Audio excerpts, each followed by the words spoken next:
Bonjour mes chers, je m'appelle Hortense, la boulangère. Printemps au compteur, et un secret enfoui dans mon cœur depuis 6 ans. Imaginez une dame de 70 ans, le jour même de son anniversaire, projetée contre la cuisinière allumée de sa propre cuisine, ses vêtements déchirés par les mains de son gendre, pendant qu'il murmurait à mon oreille qu'il en avait assez de sa fille, et qu'il allait maintenant s'amuser avec sa belle-mère aussi. J'ai fixé l'horloge murale, sentant l'odeur de ma robe brûlée sur mes bords, ravalant un cri qui menaçait d'éclater. Dans cet instant terrible, j'ai compris pourquoi ma fille avait ce regard éteint, pourquoi elle portait des manches longues même par temps chaud, pourquoi elle tremblait à son approche. Il m'a violée entre les casseroles où j'avais préparé sa nourriture pendant 5 ans, puis s'est assis à table pour dîner, comme si de rien n'était, levant son verre à mon anniversaire. Mais savez-vous ce que ce monstre ne soupçonnait pas? Que sous cette carcasse de vieille femme frêle, mes mains tremblantes et ridées coulaient le même sang que celui de ma grand-mère Élie. Une femme qui a envoyé plus d'un homme en enfer sans que personne ne s'en doute jamais. Quand j'ai découvert que ma propre fille avait le bras cassé, caché sous ses manches longues, quand j'ai compris qu'elle vivait dans un enfer silencieux sous mon propre toit, quelque chose s'est réveillé en moi. 3 jours plus tard, j'ai servi une blanquette de veau. Il en a mangé en se léchant les doigts, se resservant 3 fois, sans savoir que chaque bouchée le rapprochait de sa faim. Quand ses yeux ont commencé à rouler dans leurs orbites, quand le sang a coulé au coin de sa bouche, il m'a regardé avec une dernière lueur de compréhension. Mon seul regret? Ne pas avoir pu lui dire qu'après sa mort, cette autre femme sont venues me confier en larmes comment il avait détruit leur vie aussi. La vie nous apprend des choses qu'aucun livre ne raconte. Parfois, les plus grands dangers se cachent à l'intérieur de notre propre maison, assis à notre table, mangeant notre nourriture. C'est ce qui s'est passé avec ma fille Sylvette et moi. Cet homme a détruit notre paix pendant des années, mais nous savions toutes deux que le jour des comptes finirait par arriver. Et il est arrivé de la façon dont il s'y attendait le moins, un dimanche, avec une blanquette que j'avais préparée de mes propres mains. Une blanquette si délicieuse qu'il s'est resservi 3 fois, sans savoir que chaque portion le rapprochait de sa faim. Une mort lente, douloureuse, sous mes yeux. Je suis restée silencieuse, observant, tandis que la justice s'accomplissait cuillère après cuillère. Avant d'aller plus loin, dites-moi dans les commentaires votre prénom et d'où vous m'écoutez. J'aime savoir que ma voix traverse toute la France, touche différents coins de notre pays. Peut-être qu'il se trouve quelqu'un qui connaît réellement ma famille. Ce serait une sacrée coïncidence, non? Peut-être qu'une personne se rappelle de cette histoire, celle qui avait été publiée dans les journaux comme un décès d'origine naturelle. Si c'est le cas, écrivez-le, et je vous dirai si c'est exact. Croiriez-vous que personne n'a rien soupçonné? Ni les médecins, ni la police, ni même les proches. Tous ont cru à un simple arrêt cardiaque. Mais Sylvette et moi, nous savions. Nous étions les seuls à connaître la vérité. Et cette vérité, je la révèle pour la première fois après 6 ans de silence. Une vérité que beaucoup jugeront. Mais je voudrais voir qui, à ma place, aurait agi autrement. Quand un monstre s'en prend à votre enfant, le laissez-vous faire ou le stoppez-vous? Je n'ai jamais été du genre à lever la main sur qui que ce soit, même pas sur un cafard. Mais pour ma fille, pour Sylvette, je referai tout sans hésiter. Le 18 juin 2017 reste le jour où j'ai trouvé la paix la plus profonde. Je l'ai vue se tordre sur la chaise du salon, me regarder droit dans les yeux, réalisant que je savais tout. Le goût de cette justice, il était unique. La justice, c'est exactement ça. Chacun récolte ce qu'il a semé. Il a semé la douleur, il a récolté la douleur. Aussi simple que cela. Vous pouvez m'appeler assassin, criminel ou vindicative. Pour moi, je ne suis qu'une mère qui a fait ce qu'elle devait. Une mère qui a protégé son enfant quand personne d'autre ne le pouvait. Et pensez-vous que la police aurait agi? Une vieille femme respectable de 70 ans dans la ville. Nous savons toutes les deux comment fonctionne ce monde. Pour comprendre comment j'en suis arrivée là, il faut remonter loin. Je suis née à Sensé, dans le Val-de-Loire, en 1947. Mon père, Auguste, était vigneron, un homme simple aux mains calleuses par le travail au soleil. Chaque matin, il quittait la maison avant le chant du coq et rentrait le soir, épuisé, ses yeux et ses dents seuls encore pleins de vie. Ma mère, Jeannette, était blanchisseuse. Elle passait ses journées à frotter, tordre et étendre le linge au soleil. Ses mains s'abîmaient parfois jusqu'au sang, mais elle ne se plaignait jamais. Elle répétait toujours, « Tant qu'on a la santé, on a tout ». Nous étions pauvres comme Job, mais jamais il n'a manqué ni nourriture ni affection dans notre foyer. Papa rentrait exténué, Mais il avait toujours un geste tendre et une histoire à raconter avant le coucher. Maman, malgré ses mains endolories, trouvait l'énergie de préparer un gâteau aux pommes le dimanche, de tresser mes cheveux et de m'enseigner mes premières lettres. Nous étions 6 enfants, et j'étais l'aînée des filles. Très tôt, j'ai appris à prendre soin des autres. Avant même mes 10 ans, je changeais déjà les langes de mes frères, m'activais à la cuisinière et aidais maman à la lessive. La vie était dure, mais belle à sa manière. Papa se levait avant l'aube pour marcher jusqu'au vignoble, distant de 12 kilomètres, et rentrait de nuit. Maman, elle, lavait le linge des familles bourgeoises de la ville dans notre lavoir, même par les jours les plus froids, quand l'eau gelée brûlait ses mains. Quand arrivait novembre, le froid s'installait vraiment, ce froid mordant qui recouvre tout de givre. L'herbe blanchissait sous la glace, et nous nous réveillions avec le bout du nez engourdi et brûlant. Je faisais ce que je pouvais pour aider. Je m'occupais des plus petits, balayais la cour et observais maman à la cuisine, fascinée par ses gestes précis sur le vieux fourneau à bois. C'est elle qui m'a transmis le secret d'une bonne blanquette, celle que j'ai plus tard utilisée pour Marcel. Elle me répétait toujours, « Hortense, cuisiner, c'est un acte d'amour. Si tu mets de l'amour, c'est délicieux. Si tu mets de la colère, tout est raté. » Elle n'aurait jamais imaginé qu'un jour je cuisinerais avec un sentiment qui n'était ni amour, ni haine, mais une soif implacable de justice. Ma grand-mère paternelle, Mamie, était une autre figure essentielle de ma vie. Guérisseuse réputée dans toute la région, elle avait chaque jour une file de gens qui venaient de Bourges, Nevers ou même Cosne-sur-Loire pour bénéficier de ses remèdes et bénédictions. Mamie était comme une pharmacie vivante. Chaque coin de son petit jardin recelait une plante différente. Elle savait exactement laquelle soulageait les maux de ventre, laquelle faisait baisser la fièvre, et même laquelle aidait les femmes lors des accouchements. Et elle connaissait aussi celles qui pouvaient tuer si on les utilisait à bon escient. Certaines plantes guérissent à une dose et tuent à une autre, me répétait-elle. La nature nous donne le pouvoir, mais c'est à nous de l'utiliser avec sagesse. À l'époque, je pensais que c'était des histoires de vieux, des avertissements pour effrayer les enfants. Je l'aidais à cueillir les herbes, sécher les feuilles, préparer tisanes et décoctions, sans me douter qu'un jour ce savoir me serait utile de manière si dramatique. Elle me montrait une plante spéciale, cachée dans un recoin secret du jardin, le Dieffenbachia. Jolie, mais traîtresse. Si un animal en mange, il meurt aussitôt. Si un humain boit une infusion de sa racine à la dose précise, il dépérit doucement, comme frappé par une maladie naturelle. Je n'ai étudié que jusqu'au certificat d'études. À cette époque, les filles pauvres n'avaient guère d'opportunités pour aller plus loin. L'essentiel était d'apprendre à tenir une maison, à coudre, à cuisiner, afin de trouver un mari convenable. Et c'est ce que j'ai fait. À 19 ans, j'ai rencontré Gaston lors d'un bal paroissial. Routier de profession, toujours sur les routes, mais avec le plus charmant sourire que j'ai jamais vu. Je suis tombée amoureuse dès qu'il m'a invitée à danser. 2 mois plus tard, nous nous sommes mariés. Papa n'était pas très enthousiaste. Il disait que j'étais trop jeune, que les routiers n'étaient pas fiables et que j'allais souffrir. Mais le cœur a parlé plus fort, et, à la surprise générale, il avait tort. Gaston était un homme bon et travailleur. Contrairement à beaucoup d'hommes, il n'a jamais levé la main sur moi, n'est jamais rentré ivre à la maison et a toujours rapporté l'argent à la fin du mois. Parfois, il restait des semaines sur la route, transportant des marchandises vers le nord, le sud ou même à l'étranger.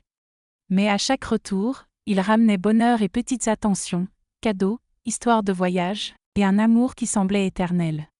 Nous avons construit une petite maison simple mais à nous dans le quartier des Remparts.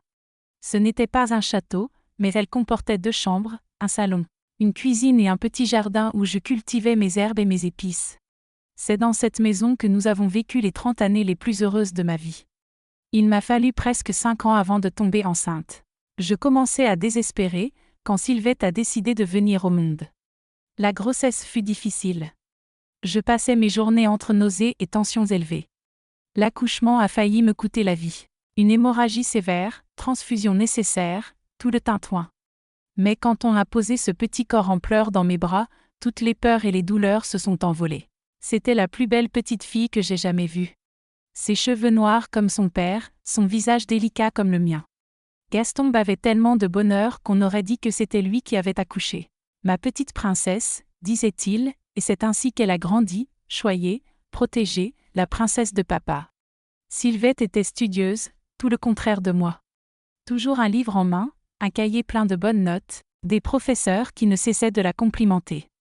Cet enfant dévorait les livres comme je n'avais jamais vu. Tandis que les autres enfants jouaient dehors, elle restait dans sa chambre, plongée dans ses lectures.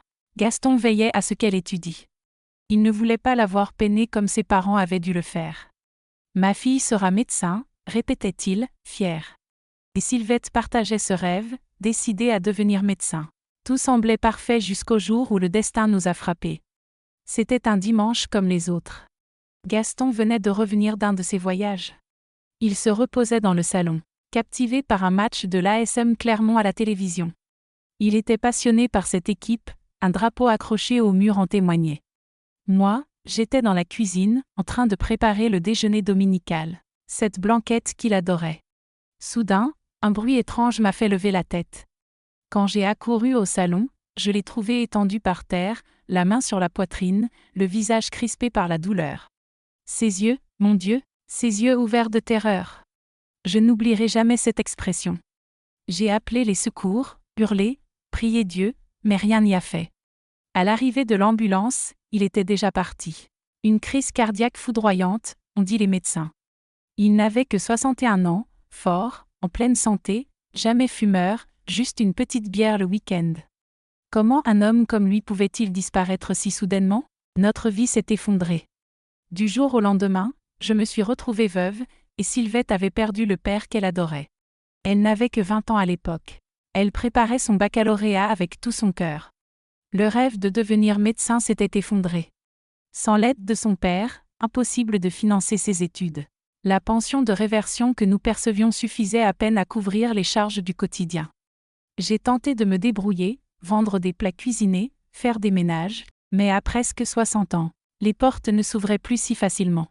Sylvette a fini par trouver un emploi d'assistante administrative dans une papeterie de la ville, pour contribuer aux dépenses de la maison. Je regardais ma fille mettre ses ambitions de côté pour s'occuper de sa mère. Mon cœur se serrait à chaque fois. C'est dans cette papeterie qu'elle a rencontré Marcel. Il était superviseur, une dizaine d'années de plus qu'elle. Au début, je l'appréciais. Il semblait sérieux, travailleur, toujours impeccablement habillé, chemise repassée, cheveux soignés. Il avait sa propre voiture, une Peugeot 206 argentée un peu vieille mais entretenue. Il était séduisant, avec cet air de jeune premier. Il venait à la maison le dimanche, apportait des petites attentions, complimentait mes plats. « Vous cuisinez mieux qu'un restaurant gastronomique, Madame Hortan », disait-il. Et moi, naïve, je pensais avoir trouvé le gendre idéal. Si j'avais su qu'il deviendrait notre pire cauchemar. Quand Sylvette m'a annoncé qu'elle était enceinte, un frisson m'a parcouru. Elle avait 22 ans, lui 32. Ce n'était pas ce que nous avions prévu pour sa vie, mais le destin en avait décidé autrement. Le mariage a été précipité, sans fête, juste à la mairie. J'ai vendu un petit terrain que Gaston nous avait laissé, pour les aider à démarrer leur vie. Ils ont emménagé dans un petit appartement près de la papeterie. Tout semblait parfait. Marcel promettait monts et merveilles. Il assurait qu'il aiderait Sylvette à reprendre ses études après la naissance, qu'il serait le meilleur père du monde, qu'il traiterait ma fille comme une reine. Des mots faciles à dire, mais si difficiles à tenir. Puis est venue la première tragédie. Sylvette a perdu le bébé au 3e mois de grossesse. C'était terrible. Elle avait commencé à choisir des prénoms, à imaginer le visage de son enfant, à faire des projets pour l'avenir. Et tout s'est effondré en une nuit de douleur et de sang. Je l'ai emmenée à l'hôpital en urgence. À notre retour à la maison, elle n'était plus la même. Marcel avait lui aussi changé, comme si cet enfant, même jamais né, avait été le seul lien qui le retenait là. C'est alors que j'ai commencé à remarquer les transformations. Ma fille, joyeuse, bavarde et pleine de vie, est devenue silencieuse, amaigrie, les yeux cernés, les cheveux perdant de leur éclat. Ses habits colorés ont été remplacés par des chemisiers à manches longues, même par temps chaud. Quand je lui demandais ce qui se passait, elle éludait, fuyant mes questions, les lèvres serrées, le regard ailleurs. « C'est juste la fatigue, maman, le travail est exigeant », me disait-elle. Mais une mère connaît sa fille, n'est-ce pas ? Je sentais que quelque chose clochait. Je ne pouvais juste pas deviner quoi exactement. J'ai cru un moment que c'était le chagrin du bébé perdu, mais mon instinct me criait que c'était autre chose. Marcel avait changé aussi. Le gendre parfait s'invitait moins souvent chez nous. Quand il venait, Il sentait toujours la bière, son odeur mêlée aux vêtements. Il parlait fort, riait trop, mais ses yeux restaient froids, vides. Il y avait quelque chose dans son regard que je ne pouvais pas interpréter. Parfois, il me dévisageait d'une manière. Une manière qui me donnait des frissons, ce regard de haut en bas qui me faisait sentir sale. Mais je me répétais, tu te fais des idées, Hortense. C'est ton gendre, le père de ton petit-fils qui n'a pas survécu. Respecte l'homme. J'aurais dû être plus attentive. Peut-être aurais-je pu éviter tant de malheurs. À 25 ans, Sylvette a vu sa vie basculer. Un jour, elle est venue frapper à ma porte avec une valise. Un œil au beurre noir, maladroitement caché sous du maquillage. Elle m'a dit qu'elle s'était disputée avec Marcel et qu'elle voulait rentrer à la maison. Bien sûr que je l'ai accueillie. Quelle mère aurait fait autrement? J'ai tenté de lui poser des questions, mais elle s'est refermée comme une huître. Elle répétait seulement que ça ne marchait pas et qu'elle avait besoin de temps. J'ai respecté son silence. J'ai attendu qu'elle parle quand elle serait prête. Mais une semaine plus tard, il est apparu à son tour à la maison. Je viens faire la paix avec Sylvette, dit-il, ce sourire qui me glaçait désormais le sang. Et aussi vous aider avec les dépenses de la maison. Difficile pour tout le monde, n'est-ce pas, Madame Hortense? Sans prévenir, mon gendre a emménagé chez moi. Moi, qui avais déjà 65 ans, je n'avais plus la force de me battre. Et Sylvette, la pauvre, elle ressemblait à un oiseau terrifié quand il était là. Elle baissait la tête, parlait à voix basse, acquiesçait à tout. Ce n'était plus la jeune femme déterminée que je connaissais. C'était une ombre d'elle-même. Aujourd'hui, je comprends qu'elle vivait sous menace, qu'il promettait l'horreur si elle ne se soumettait pas. Mais à l'époque, je pensais simplement qu'elle se repliait par peur d'être seule ou par honte d'un mariage raté. C'est alors que l'enfer a commencé. Marcel contrôlait tout, l'argent, les décisions, même la télécommande de la télévision. Moi, qui avais toujours été maîtresse chez moi, je me suis retrouvée prisonnière dans ma propre maison. La seule chose qu'il n'a jamais touchée, c'était ma cuisine. La cuisine, c'est une affaire de femme, disait-il comme s'il me faisait une faveur. Il ne savait pas que ce territoire serait précisément celui où son destin se scellerait. Que mes mains, vieilles et ridées, habituées à faire le bien, seraient un jour l'instrument de la plus pure justice. 15 juin 2017. Cette date est gravée dans mon âme comme au fer rouge. C'était mon anniversaire, le 1er San Gaston. 70 ans au compteur, avec une boule de chagrin coincée dans la gorge. Tôt le matin, j'ai ouvert les yeux et suis restée un moment au lit, comme si par miracle il allait apparaître à la porte, avec le petit café qu'il m'apportait toujours. Joyeux anniversaire à la plus belle femme du monde, disait-il chaque année. Mais ce jour-là, il n'y avait que le silence lourd de la maison, et le chant d'oiseaux dehors, ignorant que mon cœur était brisé. Je me suis levée malgré tout, parce que la vie ne s'arrête pas à cause de la peine, n'est-ce pas? Sylvette était déjà partie pour le travail, mais elle avait laissé une petite carte sur la table de la cuisine. Joyeux anniversaire, petite maman, je t'aime plus que tout. Ce soir, nous fêterons ça. Ces quelques mots ont réchauffé mon cœur. Au moins, j'avais ma fille, ce fragment précieux d'humanité que Dieu m'avait offert. Marcel, lui, n'avait même pas prononcé un mot en partant au travail. Il est passé devant moi comme si j'étais un vieux meuble de la maison. Et, honnêtement, je préférais cela. Moins de contact avec lui, c'était mieux. Depuis longtemps, je frissonnais à chacun de ses pas dans ma direction. Même dans la tristesse, j'ai décidé de préparer un petit dîner spécial. Il faut célébrer la vie, même quand elle fait mal. 70 ans, ce n'est pas rien. J'ai pensé à un poulet rôti farci, la recette de ma mère, apprise de sa mère à elle, 3 générations de femmes transmettant ce secret. L'assaisonnement qui rendait la viande tendre au point de se détacher des os, la farce au lardon et aux olives dont tout le monde raffolait. Gaston en était fou. À chaque anniversaire, il disait toujours « Fais ce poulet, Hortense, celui que toi seule sais faire. » Et bien sûr, je le préparais. Je n'ai jamais pu lui refuser quoi que ce soit. Ce matin-là, je suis passée à l'épicerie et j'ai acheté tout ce qu'il fallait, bien frais.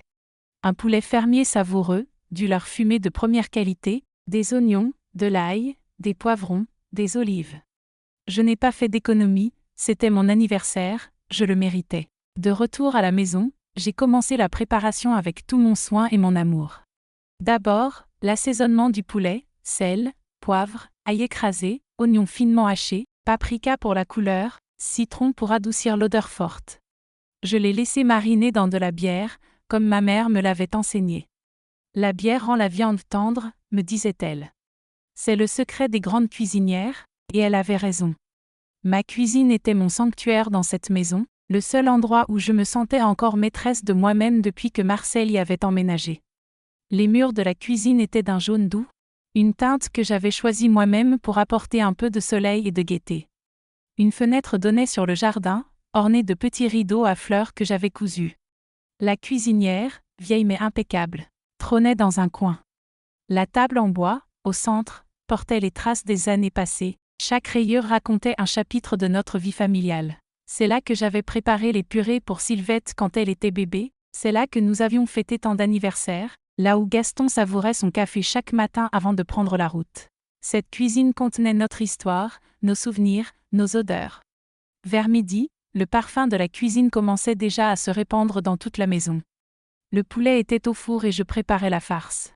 Le lard coupé en petits dés dorait doucement dans sa propre graisse, puis j'ajoutais l'oignon haché et le laissais fondre lentement. La chapelure venait ensuite, ajoutée progressivement en remuant sans cesse pour éviter les grelots.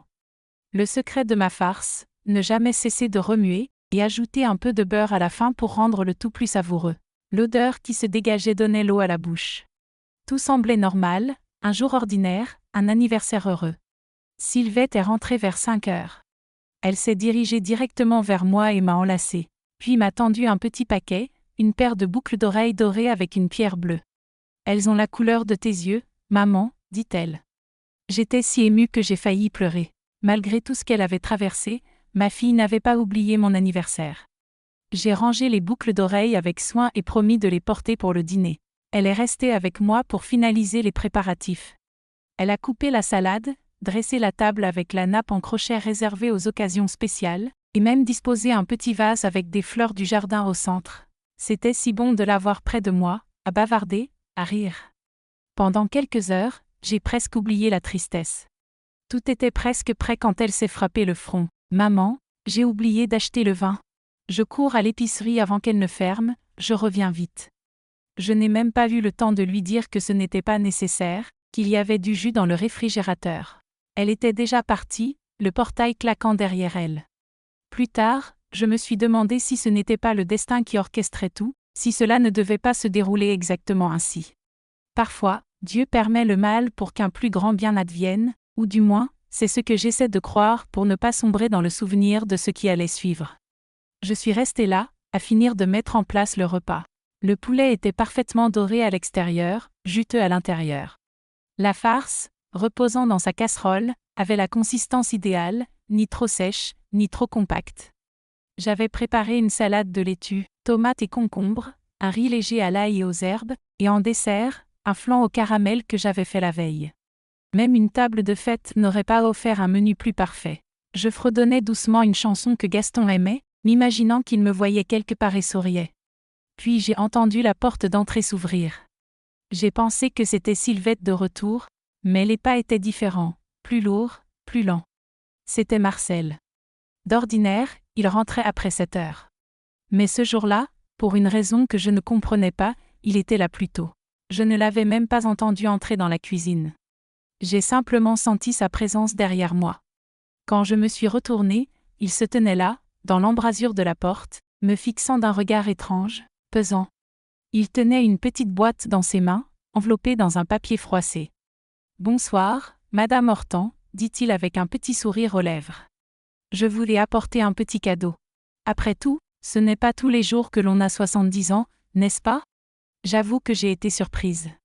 Marcel ne m'avait jamais offert de présent, pas même à Noël. Au mieux, il ramenait parfois une boîte de chocolat bon marché du supermarché. Et maintenant, il était là, cette petite boîte ressemblant à un écrin de bijoux, et ce regard qui me parcourait me donnait des frissons. Mais, naïve, j'ai voulu croire au meilleur. Peut-être essayait-il vraiment de s'améliorer? On veut toujours croire au bien chez les gens, surtout quand il s'agit de la famille. « Belle maman, j'ai une surprise pour vous, » dit-il en s'avançant lentement, comme un chat encerclant sa proie. « Vous voulez la recevoir maintenant ou plus tard? » Il était trop près, son haleine chargée de bière me répugnait, mais c'était mon gendre, le père du petit-fils que nous avions perdu. « Quel mal pouvait-il faire? Oh, mon garçon, donne-le-moi maintenant. Je suis curieuse, répondis-je, souriante. Ce furent mes mots qui déchaînèrent le monstre. Son sourire se transforma en un rictus cruel.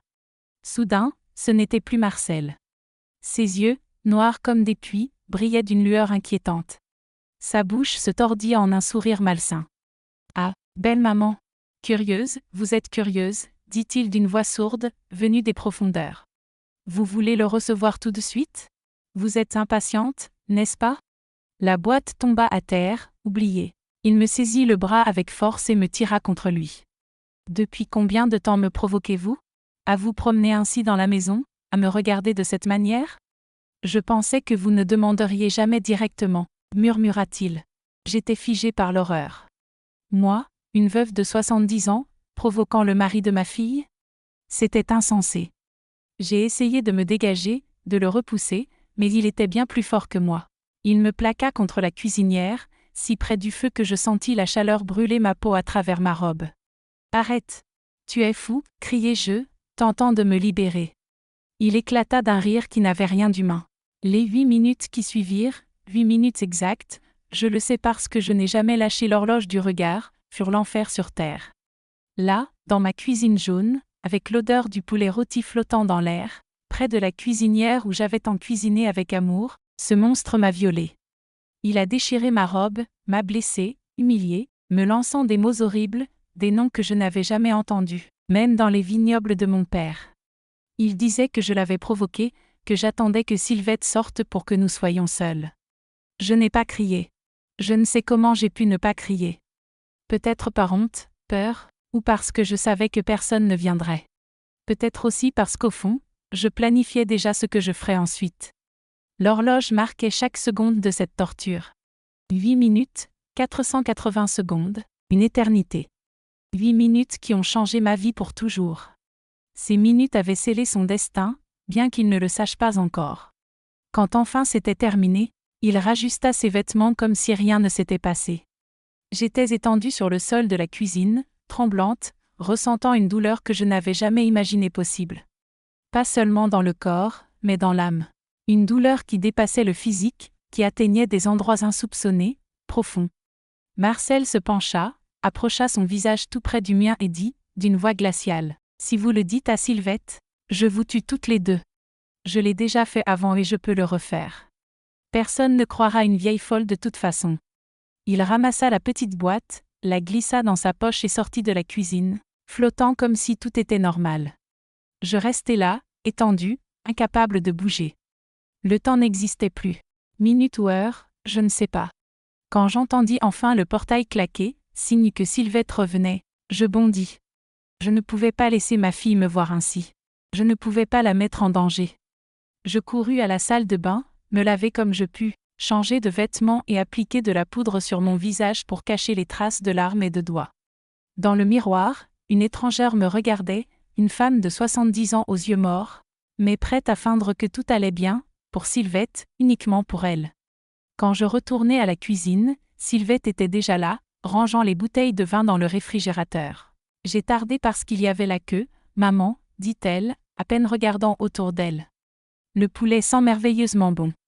Je forçai un sourire qui me déchirait le visage. Il est prêt, ma chérie. Je vais juste finir de mettre la table. Mes mains tremblaient tellement que je laissai tomber une fourchette. Sylvette me regarda, inquiète. Tout va bien, maman? Tu es pâle. Pour la première fois de ma vie, je mentis à ma fille. Ça va, juste un peu fatiguée. Après tout, 70 ans, ce n'est pas rien, n'est-ce pas? Et je ris, un rire faux qui me brûlait la gorge. Le dîner fut un cauchemar. Marcel apparut à table comme si rien ne s'était passé. Il mangea avec appétit, complimenta la nourriture, et porta même un toast à mon anniversaire. À la belle-mère la plus spéciale du monde, dit-il, me regardant droit dans les yeux avec ce sourire qui me donnait maintenant la nausée. Sylvette semblait soulagée que nous nous entendions, ignorant l'horreur qui venait de se dérouler dans cette même cuisine moins d'une heure auparavant. J'avais à peine la force d'avaler. Chaque bouchée était un effort surhumain. Le poulet que j'avais préparé avec tant d'amour semblait maintenant gris, sans goût. La farce, ma fierté, descendait comme du sable dans ma gorge. Pendant tout le dîner, Marcel me lançait des regards. Parfois menaçants, parfois emplis de désir, comme s'il avait apprécié ce qu'il venait de faire et qu'il était prêt à recommencer. La peur me tenaillait davantage. Ce n'était pas seulement ce qui s'était passé, c'était ce qui pourrait se reproduire. Et si ce n'était pas seulement moi? Et si Sylvette devenait sa prochaine victime? Ou avait-il déjà fait cela? Tant de questions traversaient mon esprit pendant que je feignais une conversation normale, comme si le monde n'avait pas basculé. Le pire fut lorsque Sylvette insista pour que nous prenions une photo ensemble. « C'est ton anniversaire, maman. Il faut immortaliser ce moment, dit-elle, toute excitée. Je dus rester là, côte à côte avec ce monstre, forçant un sourire tandis qu'il passait son bras autour de ma taille, serrant exactement là où il m'avait blessé. Cette photo serait la dernière que je prendrais avec un visage de victime. À partir de là, tout allait changer. Je ne savais pas encore comment. Quand le dîner prit enfin fin et que je pus me retirer dans ma chambre, je verrouillai la porte et m'effondrai. Je pleurai comme jamais auparavant, pas même à la mort de Gaston. Un pleur de rage, de honte, d'impuissance. Je me sentais sale, utilisée, brisée à l'intérieur. Comment un homme pouvait-il faire cela? Comment pouvait-il regarder sa femme dans les yeux après? Quel genre de monstre vivait sous mon toit? Et le pire, que pouvais-je faire? Qui me croirait? Une vieille de 70 ans contre un homme respectable d'âge moyen? La police me rirait au nez. Il dirait que je radotais, que j'inventais. Je ne dormis pas cette nuit-là. Allongée, je fixais le plafond, repassant tout dans ma tête, les signes que j'aurais dû remarquer, les regards étranges qu'il lançait quand il croyait que personne ne regardait, les frôlements accidentels, les commentaires à double sens que je feignais de ne pas comprendre. Comment avais-je pu être si aveugle? Et Sylvette? Était-ce pour cela qu'elle avait toujours l'air si triste, si effrayée? À mesure que les heures passaient et que le soleil commençait à se lever, une idée prenait forme dans mon esprit. Une idée terrible, mais libératrice. Si la justice des hommes ne me protégeait pas, si personne ne croirait ma parole contre la sienne, alors je devais faire justice moi-même. Je me souvenais alors de ma grand-mère Ali, de ses plantes, de ses leçons, certaines guérissent, d'autres tuent. Il y a des plantes qui sont remèdes à une dose et poison à une autre, Hortense, disait-elle toujours. Et il y en avait une en particulier, qu'elle m'avait montrée une fois, cachée dans un petit coin du jardin, le diéba. Si belle, avec ses feuilles vertes brillantes, et pourtant si mortelle lorsqu'elle était préparée correctement.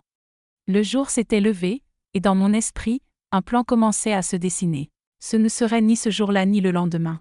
J'attendrais, observant chaque geste, planifiant chaque détail, m'assurant que rien ne tournerait mal. Marcel ne le savait pas. Mais cette nuit du 15 juin 2017, alors qu'il abusait d'une vieille dame de 70 ans dans sa propre cuisine, il avait signé son arrêt de mort. Je serais le juge, le jury et le bourreau, sans remords, sans hésitation. Car certains maux ne peuvent être guéris que d'une seule manière, et le sien serait corrigé par une dose généreuse de justice servie, dans une blanquette du dimanche. Les jours suivants, ma tête bouillonnait de souvenirs et de plans. Je dormais peu, mangeais peu. Chaque mouvement de Marcel déclenchait une alerte dans mon esprit. La porte de ma chambre était verrouillée avec une chaise sous la poignée, bien que je sache que cela ne suffirait pas s'il voulait vraiment entrer. À Sylvette, je disais que j'avais mal aux articulations, que c'était la vieillesse. Elle s'inquiétait, sans savoir que la véritable raison de mon état était son propre mari. Pendant que je feignais la fragilité, mon esprit travaillait sans cesse. Je repassais chaque conversation avec ma grand-mère Ali, la guérisseuse, qui connaissait tous les secrets des plantes. Mamie Elie n'était pas de ces faiseuses de miracles de pacotille. Non, elle appartenait à la vieille école, celle qui avait appris des paysans, des anciennes sages-femmes, de la nécessité de guérir quand aucun médecin n'était à proximité. Son jardin ressemblait à une pharmacie vivante. Chaque maladie avait sa plante, mal de ventre, feuilles de goyavier et mélèvre, tension élevée, feuilles d'oranger et menthe. Et pour les femmes qui ne pouvaient pas concevoir, ces tisanes faisaient des miracles. Mais il y avait un coin secret, caché derrière le poulailler, où elle cultivait ce qu'elle appelait les plantes de pouvoir. Là, il y avait de la rue, de la sauge, du sainvier, et aussi le diébia. Magnifique, avec ses feuilles vert foncé tachetées de blanc, le diébia semblait inoffensif. Mais mamie avertissait toujours. Celle-ci est dangereuse, Hortense, belle à voir, mortelle à manger. Elle contient un lait dans ses feuilles qui, préparé correctement, peut tuer un homme fort en moins d'1 heure. J'avais environ 12 ans lorsque mamie m'a raconté cette histoire, une histoire qui revenait maintenant avec une force terrifiante. C'était en fin d'après-midi, après que tous les clients étaient partis. Nous étions assises sur la véranda, un café frais à la main, quand elle a plongé son regard au loin, comme traversant le temps. Je me souviens d'une histoire d'il y a très longtemps, dit-elle, de quand j'étais jeune fille, cuisinière dans la maison du comte de Marhuil. Une histoire que je n'ai jamais racontée à personne, que je gardais pour le jour où tu serais une femme faite, capable de comprendre la vie et ses responsabilités.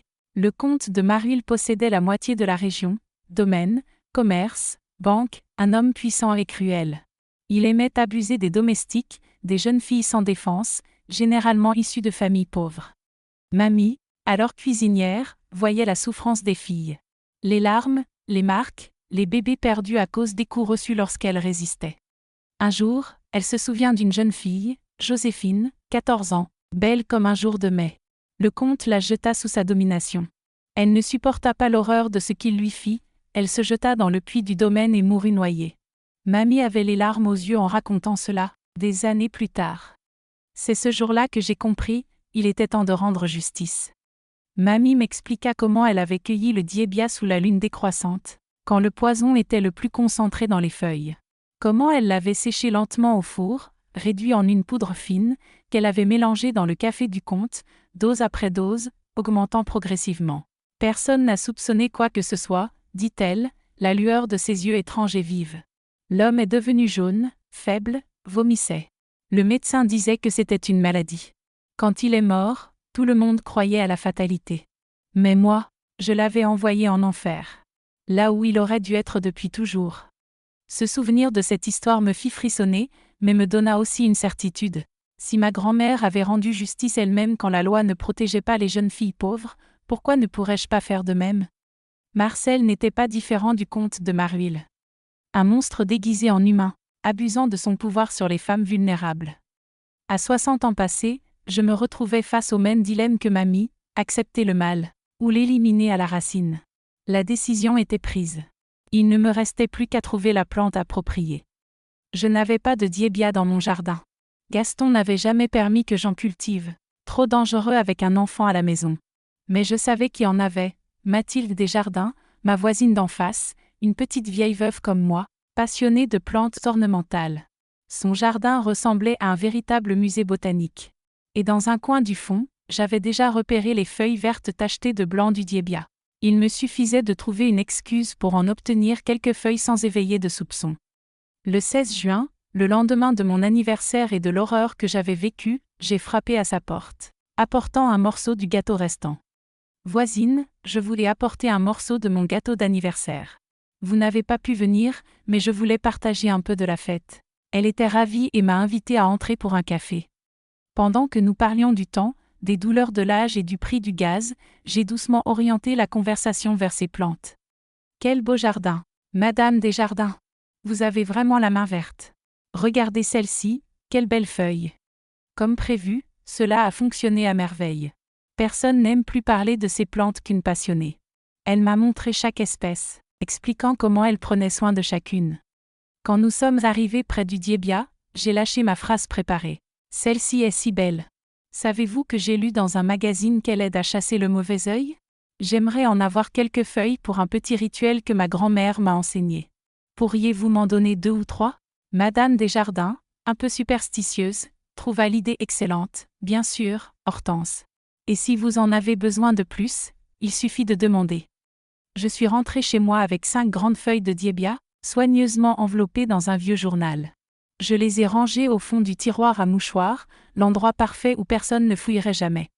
Maintenant, il fallait tout préparer correctement, en suivant les instructions que ma grand-mère m'avait transmises tant d'années auparavant.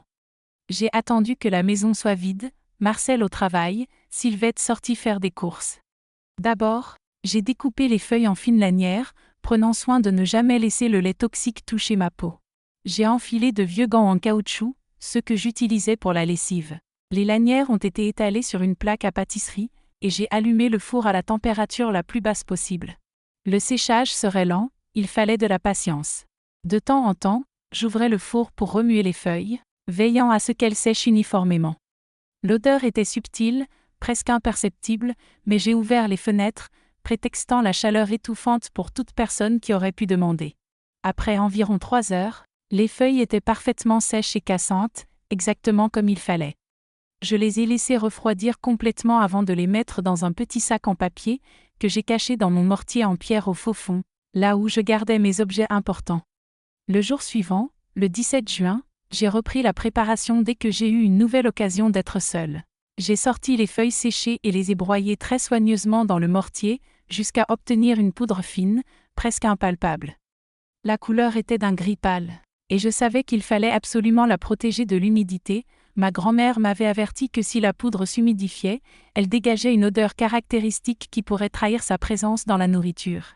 J'ai donc rangé la poudre dans une vieille boîte de pastilles bien fermée, puis les replacées dans le faux fond du mortier.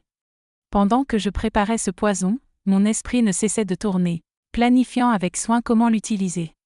Il fallait que ce soit un moment où je pourrais contrôler exactement ce que Marcel mangerait, sans risquer qu'une autre personne touche à la même nourriture.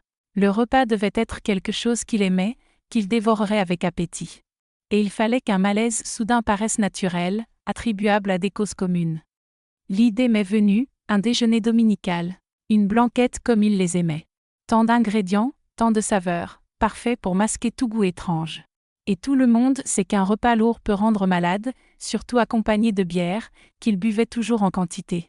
Le dimanche 18 juin serait le jour parfait, 3 jours seulement après ce qu'il m'avait fait. Trop tôt pour certains, mais parfait pour ne pas perdre courage et ne pas éveiller de soupçons. Le samedi, j'ai fait toutes les courses, veau, carottes, poireaux, oignons, champignons, crème fraîche, tout de la meilleure qualité. Riz, petits pois, persil frais pour accompagner. Chaque détail devait être impeccable. Le repas serait mémorable, autant par son apparence que par ce qu'il contiendrait. Le soir, j'ai préparé le bouillon selon la tradition. Chaque geste semblait naturel, une vieille dame cuisinant pour sa famille. Mais à l'intérieur, j'étais une exécutrice. Chaque mouvement calculé, chaque ingrédient choisi pour accomplir une sentence silencieuse. Dimanche 18 juin 2017, je me suis réveillée à 5 heures du matin, incapable de fermer l'œil. L'anxiété me consumait. J'ai commencé la blanquette tôt. Comme à mon habitude, le veau mijotait doucement dans le bouillon avec les légumes et les aromates. La cuisine s'est remplie de cette odeur chaleureuse et réconfortante qui fait saliver n'importe quel Français. Une journée chaude, typique de juin, la sueur perlait sur mon front, justifiée par la chaleur du four et de la cuisinière, mais pas seulement. Lorsque la viande a commencé à mijoter doucement, j'ai sorti la petite boîte cachée dans le mortier. 3 cuillères à café, avait dit ma grand-mère. La dose parfaite pour un homme adulte, suffisante pour frapper le corps et l'esprit, mais lente, progressive, presque imperceptible. Cela prenait du temps, mais c'était infaillible. J'ai mélangé la poudre dans un bol séparé avec de la sauce, de la crème fraîche et un assaisonnement. 2 sauces, une normale pour moi et Sylvette, l'autre spéciale pour Marcel. La sauce serait parfaite, il en mangeait toujours beaucoup, la mêlant au riz qui masquerait toute coloration étrange. À 11h30, tout était prêt. La table dressée avec la nappe du dimanche, la belle vaisselle rarement utilisée, les plats fumants. Marcel en était déjà à sa 3e bière, bavard, animé. Sylvette semblait détendue, pensant que le dîner de mon anniversaire avait amélioré les choses. Si seulement elle savait. J'ai servi les assiettes. Marcel, j'ai fait cette sauce spéciale que vous aimez, un peu plus de crème, ai-je dit en déposant la portion empoisonnée uniquement dans son assiette. Pendant le déjeuner, j'ai agi naturellement, parlant, souriant, regardant Marcel sans trahir le dégoût et la haine que je ressentais. Il a mangé avec appétit, se resservant 2 fois, chaque bouchée le rapprochant de sa faim, inconscient. Il buvait de la bière entre les cuillerées, nettoyait son assiette avec du pain, se régalait comme un enfant. L'assassin mangeait son dernier repas servi par la femme qu'il avait violée 3 jours plus tôt. 20 minutes après le début du repas, le premier changement est apparu, un léger tremblement dans sa main, une pâleur soudaine. « Il fait chaud ici », a-t-il commenté, tirant sur son col. Je crois que la bière me monte à la tête. Sylvette n'a rien remarqué, continuant à manger tranquillement. Moi, j'ai vu la sueur froide perler sur son front, ses yeux cligner en essayant de faire le point, sa respiration devenir de plus en plus difficile. En une demi-heure, les symptômes se sont aggravés. Marcel s'est levé brusquement, « Je crois que je ne vais pas bien. » murmura-t-il, s'effondrant lourdement sur sa chaise, visage tordu de douleur. Sylvette était maintenant paniquée, demandant ce qu'il ressentait. Douleur à l'estomac, à la poitrine, je n'arrive pas à respirer correctement, réussit-il à dire entre deux halètements. Je jouais la belle-mère inquiète. Mon Dieu, serait-ce quelque chose que vous avez mangé? Nous mangeons tous la même chose. Les 10 minutes suivantes furent un chaos total. Marcel vomissait violemment, d'abord sur la table, puis sur le sol. Le vomi avait des stries de sang, exactement comme ma grand-mère l'avait décrit. Puis vinrent les convulsions. Son corps se tordait comme du caoutchouc, ses yeux roulaient dans leurs orbites, de l'écume sortait de sa bouche. Sylvette criait, pleurait, essayant d'aider sans savoir comment. Moi, je restais calme comme jamais, feignant le désespoir. « Appelle une ambulance », criai-je, sachant qu'à leur arrivée, il serait déjà trop tard. Seul avec lui, j'ai vu le moment exact où il comprit. Ses yeux s'écarquillèrent d'horreur, de reconnaissance. Il savait que j'avais fait cela. Je me penchai et murmurai, « C'est pour ce que tu m'as fait et pour toutes les autres que tu as blessées avant moi. » Un dernier spasme secoua son corps. Un râle final échappa de sa gorge, puis plus rien. Quand Sylvette revint, disant que l'ambulance était en route, Marcel était déjà mort. L'arrivée des secours, les tentatives de réanimation, le constat de décès, la police posant des questions, tout ressemblait à un simple arrêt cardiaque. Nourriture lourde, chaleur, alcool, rien ne laissait soupçonner ce qui venait de se passer. Seule Sylvette pleurait, non pas par affection pour lui, mais par le choc et l'horreur de la scène. Moi, je restais la belle-mère choquée, l'hôtesse horrifiée, tandis que mon déjeuner dominical venait de devenir le théâtre silencieux de ma justice accomplie. Comment cela a-t-il pu arriver? Répétais-je, feignant l'incrédulité. Il semblait si bien, si inoffensif. Personne, pas une seule seconde, n'aurait regardé la dame de 60 ans avec suspicion. Qui se méfierait de Madame Hortan? La veuve respectable, la bonne cuisinière du quartier? La femme qui, à l'extérieur, semblait fragile et inoffensive, mais qui, à l'intérieur, portait la force et la sagesse de générations de femmes ayant rendu justice de leurs propres mains. Quand ils ont emporté le corps de Marcel, un poids immense a quitté mes épaules. Ce n'était pas encore le soulagement pour ce que j'avais fait, cela viendrait plus tard. Non, c'était la certitude qu'il ne blesserait plus jamais personne. Il ne me toucherait plus, ne menacerait plus jamais ma fille, ne détruirait plus jamais la vie d'une autre femme. Le mal avait été extirpé du monde comme une tumeur maligne, et j'avais été le bistouri. Mes amis, dites-moi, qui aura le courage de liker cette vidéo après ce que je viens de raconter? Qui appuiera sur ce bouton? Ou regarderez-vous simplement, feignant votre indignation? Voyons qui a du caractère ici. Ces 15 dernières minutes de Marcel furent une pure agonie. Le poison du Dieffenbachia est cruel. Il ne tue pas d'un coup, il fait souffrir à chaque seconde. D'abord la sueur froide, puis les tremblements des mains. Sa peau jaunissait, ses lèvres bleuaient aux extrémités. Ses yeux exorbités, injectés de sang, semblaient vouloir sortir de son visage. Il tentait de respirer, haletait comme un poisson hors de l'eau, vomissant de plus en plus. Mon Dieu, que de vomissements! D'abord la nourriture, puis du sang mêlé à des glaires sombres qui éclaboussaient la nappe blanche, le sol, les murs. Les convulsions furent la pire partie. Son corps se tordait, heurtait chaises et tables, renversant tout. L'écume sortait de sa bouche, jaunâtre et mêlée de sang, ses dents claquaient dans un bruit que je n'oublierai jamais. Parfois, il arquait tellement le dos que j'avais peur que sa colonne vertébrale se brise. Les veines de son cou étaient gonflées, ses yeux ne montraient plus que le blanc, un véritable film d'horreur dans ma salle à manger. Sylvette paniquait. Elle criait, pleurait, ne savait pas quoi faire. « Maman, que se passe-t-il? Marcel! Marcel !» hurlait-elle, tentant de le maintenir pendant les spasmes. Je lui ordonnai d'appeler les secours. « Appelle les urgences, ma fille, vite !» Pendant qu'elle courait au téléphone, je restais là, immobile, le regardant mourir, sachant qu'il n'y avait plus de retour possible. Quand ses spasmes commencèrent à diminuer, il me regarda droit dans les yeux. C'est à ce moment précis que je sus qu'il avait tout compris. Même en mourant, le poison serrant déjà sa gorge, il parvint à me lancer un regard de pure haine. Je lui rendis un regard de satisfaction. Les secours mirent 20 minutes à arriver. Entre-temps, Marcel avait cessé de bouger. Lorsque l'ambulance se gara avec sa sirène stridente, il était déjà plus proche de l'au-delà que d'ici-bas. Les ambulanciers déboulèrent, le couchèrent au sol, déchirèrent sa chemise et commencèrent un massage cardiaque. Arrêt cardiaque, cria l'un d'eux. Ils appliquèrent les chocs électriques, le corps sursauta, mais le cœur ne repartit pas. Après une demi-heure d'effort, le médecin déclara, heure du décès, 14h27. Probablement une crise cardiaque foudroyante, expliqua-t-il, attribuant tout à un repas trop lourd, la chaleur et une prédisposition génétique. Je hochai la tête, feignant le choc. Il n'a jamais parlé de problème cardiaque, docteur. C'était un homme en bonne santé. Sylvette sanglotait dans un coin, dans les bras d'une voisine venue voir ce tumulte. La police arriva ensuite, quelques questions, vérification du corps déjà couvert, discussion rapide avec le médecin. Personne ne soupçonna rien. Pour eux, Marcel était juste un homme d'âge moyen qui avait trop mangé et trop bu.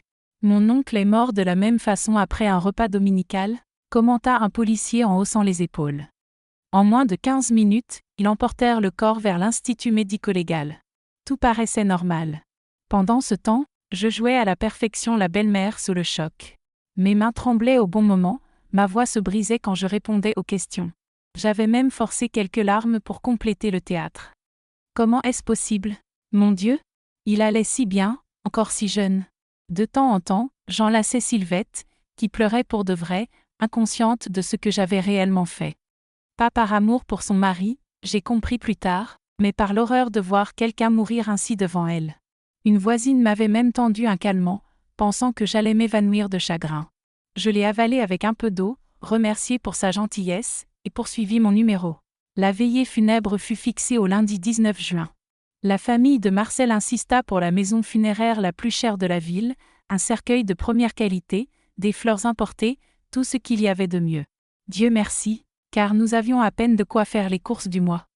Des inconnus affluèrent, cousins éloignés, collègues, amis de bistrot, tous louant le « bon garçon », mari dévoué, fils exemplaire. J'écoutais, retenais un rire. Si seulement il savait. Sa mère, Madame Vigneron, parée de bijoux jusqu'aux dents, me jaugeait du regard, évaluant silencieusement quelque chose que je ne comprenais pas. Elle m'adressa à peine la parole, entourée de femmes tout aussi couvertes de bijoux, qui la consolaient en tapotant son dos. Son père, taciturne, fumait en cachette, silencieux dans un coin. Ni l'un ni l'autre ne semblaient vraiment affectés par la mort de leur fils unique.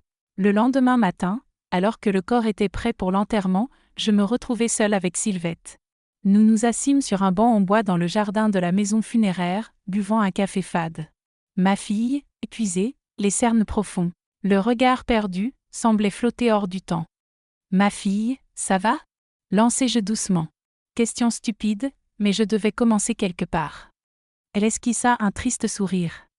Je ne sais pas, maman, je n'arrive même pas à organiser ce que je ressens. Pendant le chapelet, à la fin de la veillée, la confession se produisit. Nous étions tous en cercle autour du cercueil, répétant monotone, « Je vous salue Marie, pleine de grâce ». Je pris sa main, me penchai et murmurai à son oreille, « C'était moi, je l'ai tué ».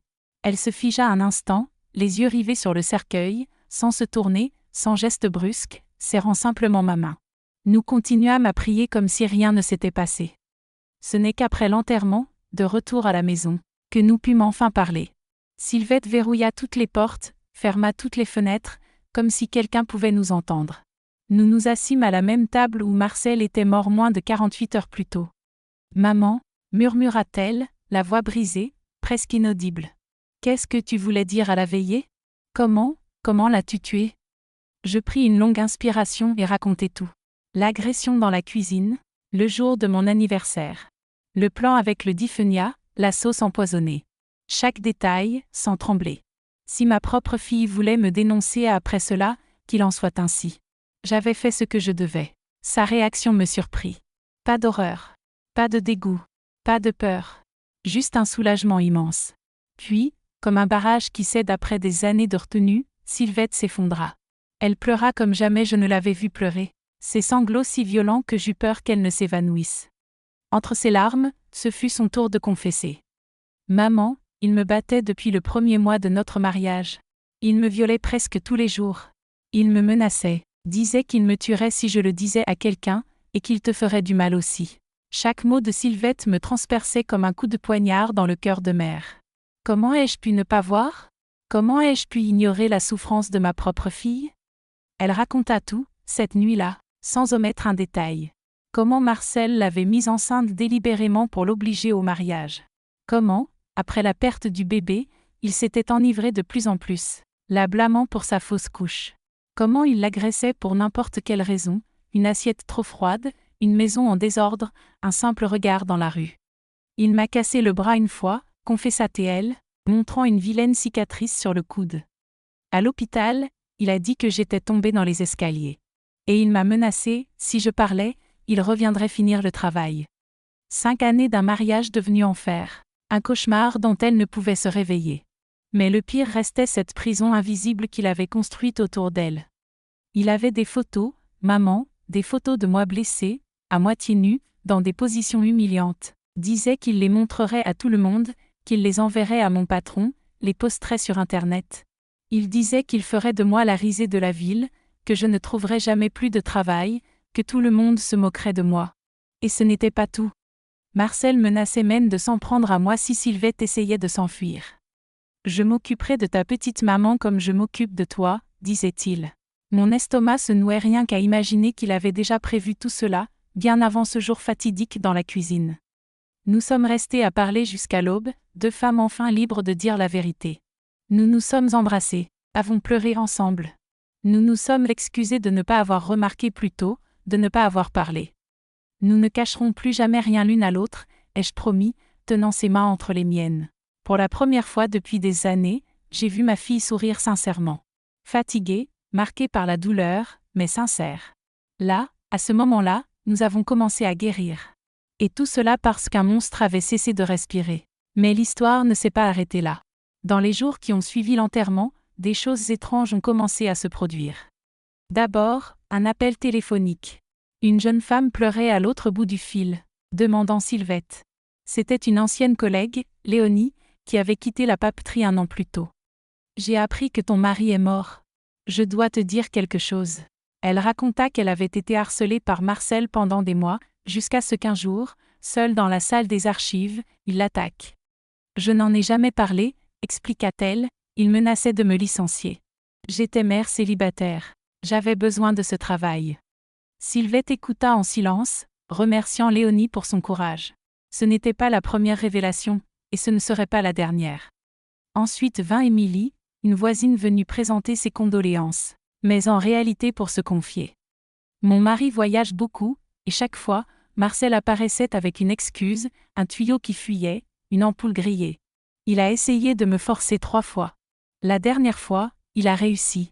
Elle baissa les yeux, honteuse. J'avais tellement honte que je n'ai même pas osé le dire à mon mari. Et il menaçait de répandre que c'était moi qui lui avais fait des avances, que je trompais mon mari. Une autre victime réduite au silence par la peur, la honte et les menaces.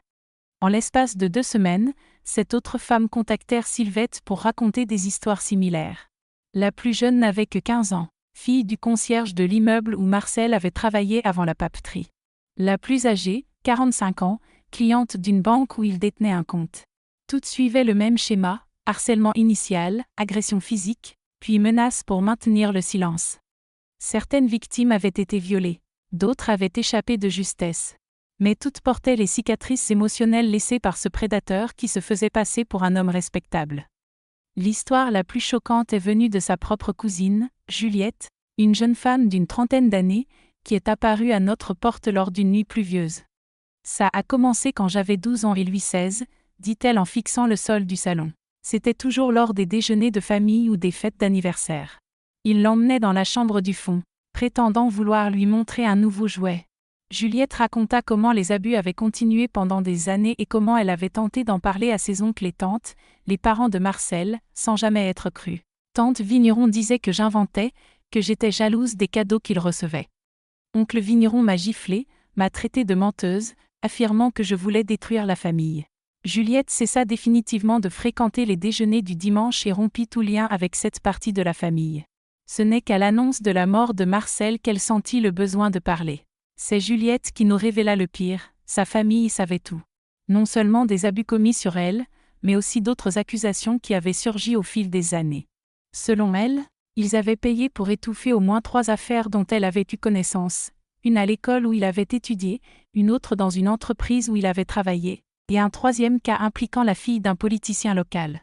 Argent dans les mains des parents, menace aux victimes, pot de vin à un commissaire. Tout s'éclairait, pourquoi ses parents ne semblaient pas bouleversés lors de la veillée?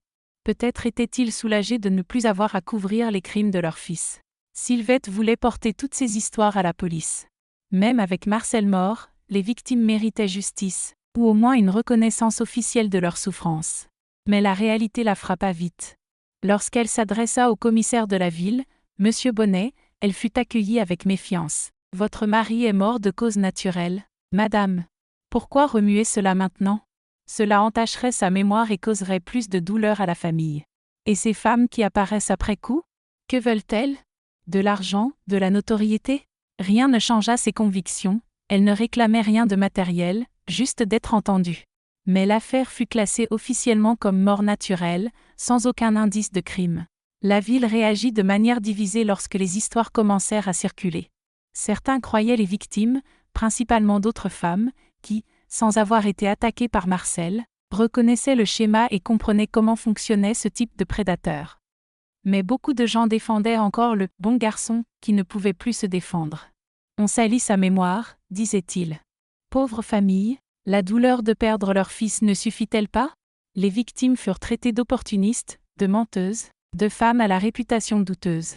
La vieille histoire de toujours, la société préfère croire l'agresseur plutôt que les agressés. Le temps a passé. La plupart ont oublié ces histoires. Certaines victimes ont quitté la ville, fatiguées des regards de travers, des murmures dans les supermarchés, dans les églises. D'autres sont restées, formant un réseau de soutien silencieux. Sylvette s'est rapprochée de ces femmes, tissant des liens basés sur la compréhension mutuelle et le vécu commun. Je l'observais de loin, heureuse de voir ma fille se reconstruire, mais consciente du poids de ce secret mortel. Parfois, seule, je repense à combien c'était facile, comment une femme de mon âge a pu éliminer un homme de 42 ans sans éveiller le moindre soupçon? Comment un savoir ancien, transmis de grand-mère en petite-fille, a été plus efficace que n'importe quel système judiciaire? Je me demande combien d'autres femmes comme moi existent. Des dames aux cheveux blancs, aux mains ridées, portant dans leur cœur des histoires capables de faire trembler n'importe qui. Des femmes, poussées au-delà de leurs limites, découvrant en elles une force ancestrale, une détermination féroce pour protéger leurs enfants. Maintenant, je vous demande, auriez-vous laissé ce monstre continuer à détruire des vies? Que feriez-vous à ma place? Beaucoup me demandent si je regrette. La réponse est simple, pas une seconde. Je n'ai ni cauchemar, ni remords. Je me réveille en paix, sachant que ma fille est libre, que d'autres femmes ne souffriront plus, que ce monstre ne peut plus nuire. Ce que j'ai fait n'était peut-être pas juste selon la loi, mais c'était juste selon la loi de la vie. Les années qui ont suivi la mort de Marcel ont été les plus heureuses depuis la perte de Gaston. Sylvette et moi, enfin libérés de cette ombre, avons reconstruit non seulement nos vies, mais aussi notre relation mère-fille. Nous avons découvert qu'au-delà d'être mère et fille, nous pouvions être amis. Nous parlions pendant des heures, rions ensemble, faisions des projets pour l'avenir comme si nous avions reçu une seconde chance. Une des premières choses que Sylvette a faites fut de reprendre ses études. Le rêve de médecine était trop coûteux et exigeait un engagement à temps plein. Elle choisit alors de devenir enseignante. Maman, je veux aider d'autres enfants à grandir fort, à reconnaître le danger et à se défendre. Je l'ai accompagnée le premier jour, fière de la voir, à 30 ans, assise parmi des jeunes de 18 ans, insouciante de la différence d'âge. Elle savait qu'elle était exactement là où elle devait être. Ce n'était pas facile, bien sûr, mais c'était sa liberté retrouvée. Sylvette travaillait toute la journée comme assistante administrative à l'école et étudiait le soir. Elle rentrait épuisée, mais heureuse. Je faisais tout pour l'aider, préparer ses repas, maintenir la maison en ordre, réviser avec elle. 5 années de dévouement, mais chaque seconde en valait la peine. À 35 ans, je l'ai vue monter sur scène pour recevoir son diplôme d'enseignement. J'ai tellement pleuré que j'ai cru me déshydrater. C'est à cette période que nous avons commencé la thérapie. Ce n'était pas courant à notre époque, surtout pour des gens simples comme nous. Une amie de Sylvette, elle aussi victime de Marcel, nous avait recommandé la docteure Josette, psychologue douce et abordable. Au début, j'étais méfiante. À mon époque, on résolvait les problèmes avec prière et tisane, pas en parlant à des inconnus. Mais j'ai fini par aimer ces séances. Pouvoir extérioriser des années de douleur était libérateur. La docteure Josette ne m'a jamais jugée. Chacun agit avec les outils qu'il possède, disait-elle. Je pense qu'elle devinait la vérité sur la mort de Marcel, Mais jamais elle n'a posé la question directement. La thérapie a beaucoup aidé Sylvette à se pardonner. Elle se sentait coupable de ne pas avoir vu plus tôt quel genre d'homme elle avait épousé, de ne pas m'avoir parlé, même de sa mort. Si j'avais été plus forte, si je l'avais dénoncé, il serait peut-être en prison plutôt que mort, me disait-elle entre les larmes. Josette l'a aidée à comprendre, seul Marcel était responsable de ses actes. Et moi, mes choix m'appartiennent. 6 ans après, personne n'a jamais rien soupçonné. Le plus beau cadeau est arrivé 3 ans après sa mort. Sylvette, déjà diplômée et institutrice dans une école municipale, m'appelle. « Maman, j'ai rencontré 2 enfants à l'école qui ont besoin d'un foyer. Lucie, 5 ans, et Théo, 7 ans. Un frère et une sœur.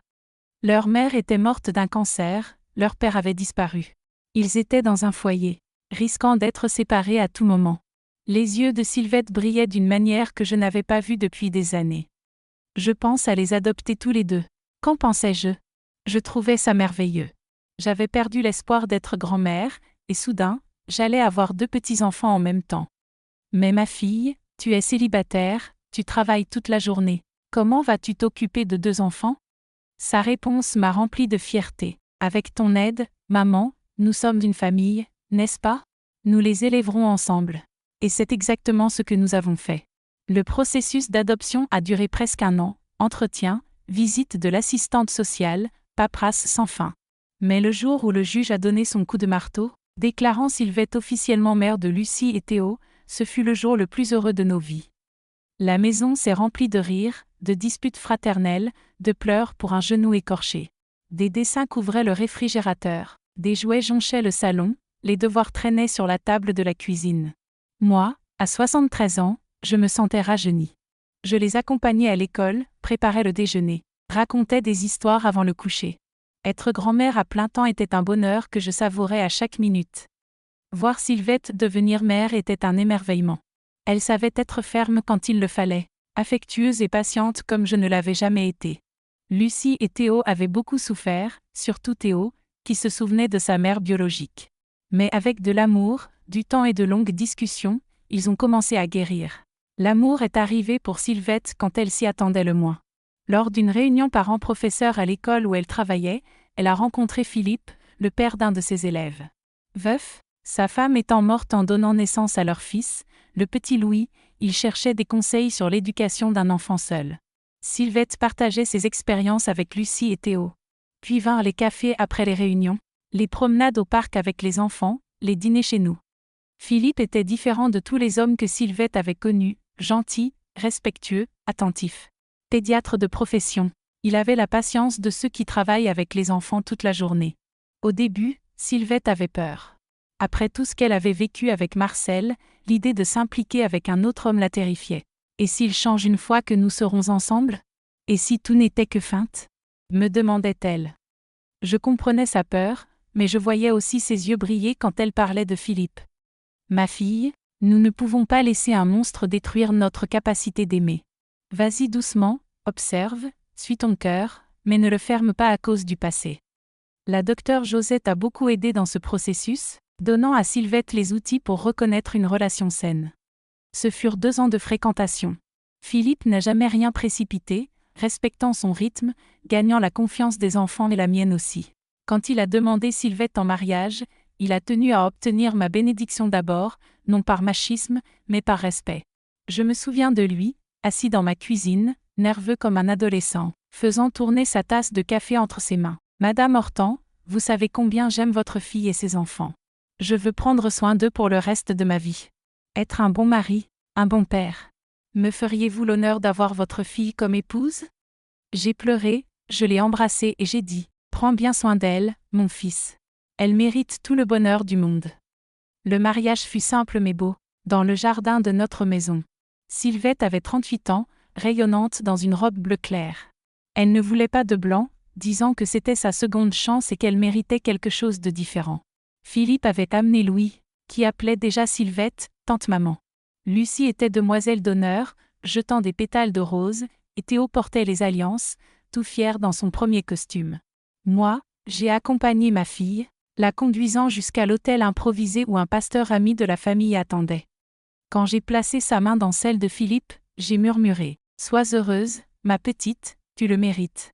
Ils n'ont pas voulu que je reste seule, et ont insisté pour que je continue à vivre avec eux.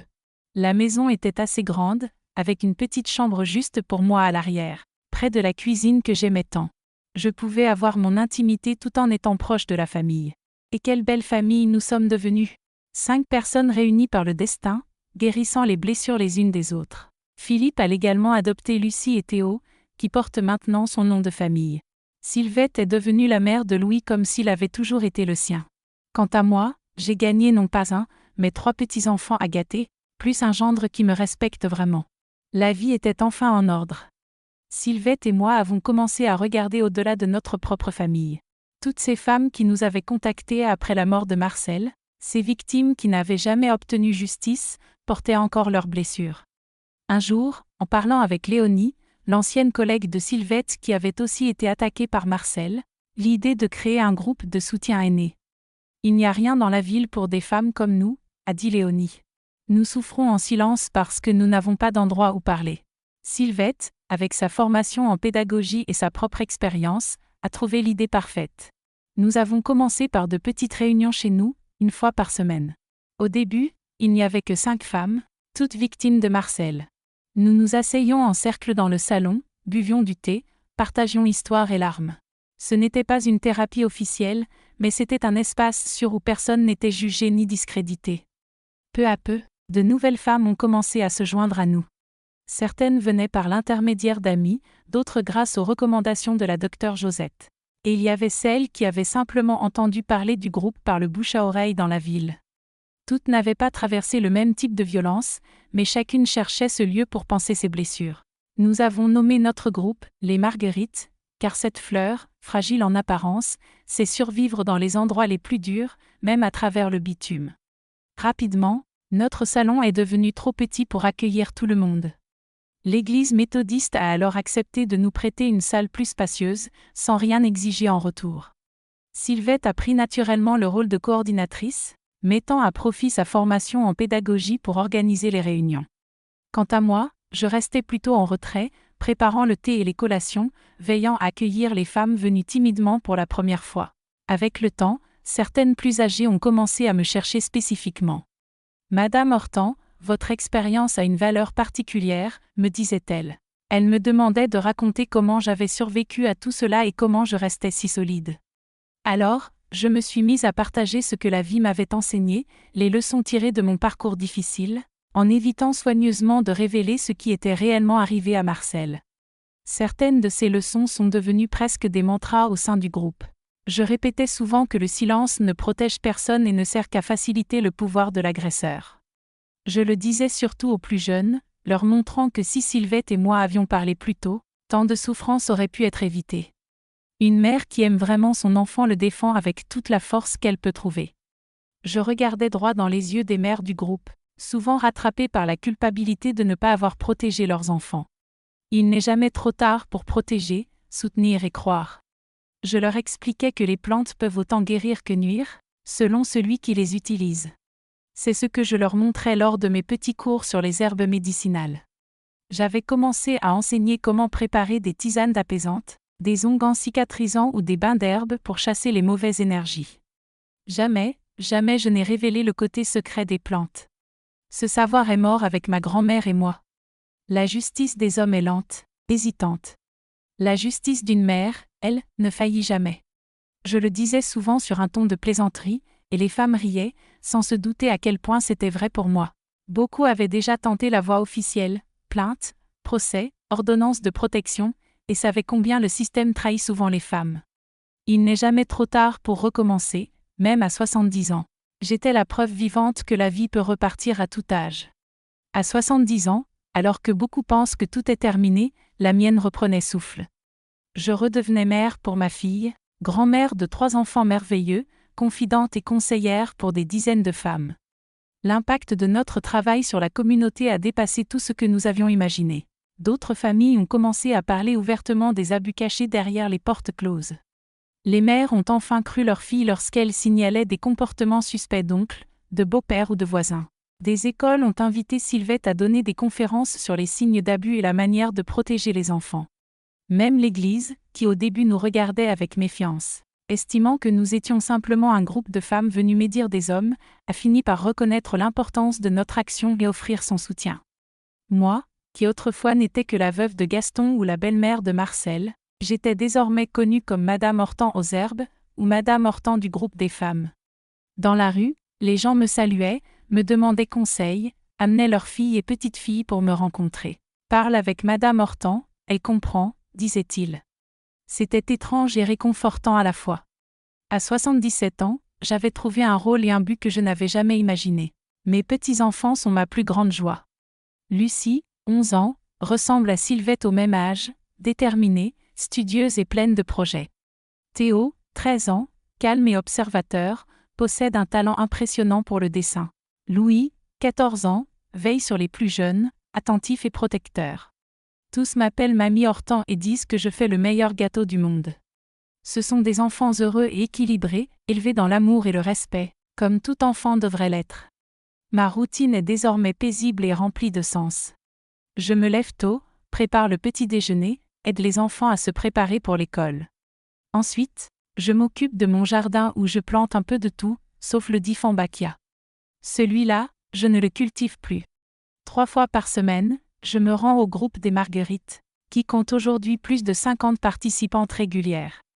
Les après-midi où je suis libre, j'accueille des femmes chez moi pour leur transmettre mes connaissances sur les herbes médicinales, pour discuter ou simplement partager un café et offrir cette étreinte que beaucoup n'ont jamais reçue de leur propre mère.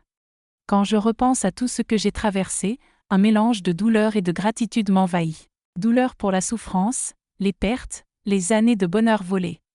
Gratitude d'avoir survécu, d'avoir ma fille à mes côtés, d'avoir trouvé de la force là où je croyais qu'il n'y en avait plus. La vie m'a appris, de la manière la plus dure, que parfois nous sommes confrontés à des choix impossibles, à des décisions que personne ne devrait avoir à prendre. Je ne peux pas être fière de tout ce que j'ai fait, mais je ne ressens aucun regret. Comme dit le vieux dicton, ne touche pas au petit si tu ne veux pas réveiller la lionne. Je suis Hortan, la boulangère, Madame Hortan de Sancerre, et voici l'histoire de ma vie. Une histoire où la douleur s'est transformée en protection, où le silence a laissé place au courage. Si vous souhaitez découvrir d'autres récits de grand-mères françaises ayant affronté leurs démons et trouvé la force de vaincre, abonnez-vous à la chaîne Sagesse de Mamie. La vie enseigne, mais seuls ceux qui l'ont vécu peuvent raconter, et nous avons encore tant à transmettre.